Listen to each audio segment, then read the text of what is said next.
pastda turmasin bizim mahsulot, o'zbek mahsulot. Mana shu tevaga ko'tarishimiz kerak. Mana shunda O'zbekistonning mahsulotining brendi yanada oshadi. Qachon qarasang, mana ko'ryapmiz, O'zbekistonning mahsuloti pastda turibdi. Chetda mahsulot tevada turibdi. Biz o'zimizni yurtimizda buni qadrlashimiz kerak.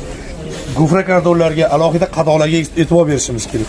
Bu ham yomon emas, lekin yangicha qadoqqa odamlarni qiziqtirish kerak. Bir xil nimada qatib qolmasligimiz kerak. Mana shu qadoq mana hozir hali muskat uzumda alohida bir bosh uzumlarda olsangiz, mana jaydarcha aytganda, mana olganda to'kilib ketyapti, tagida sifati qolyapti. Mana yomon emas, bu endi eskicha tizim bu, salfetka, bir boshdan to'kibga qilishlar. Mana shuni voz kechishimiz kerak. Mana 6 bosh qo'ygan, to'g'ri, 8 bosh qo'ygan. Lekin yangicha qadoqqa o'tmas ekanmiz, biz qolgan bozorlar bizni davlatga kirib kelyapti. O'zini sifatli yangicha gufra kardondagi boshqacha qadoqlar bilan biz o'rnimizni yo'qotyapmiz. O'zimiz ichki bozorda ham, qolaversa butun dunyo bozorida.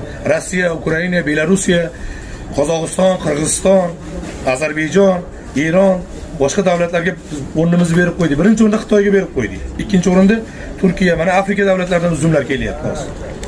Xalqimiz o'shani iste'mol qilyapti. Nimaga? Qadoq kuchliligidan. Ichidagi mahsulot bizgidan mazasi pastroqdir, lekin odam ko'rinishi farzandiga, oilasiga olib borganda chiroyli ko'rinyapti. Shunga o'tishimiz kerak.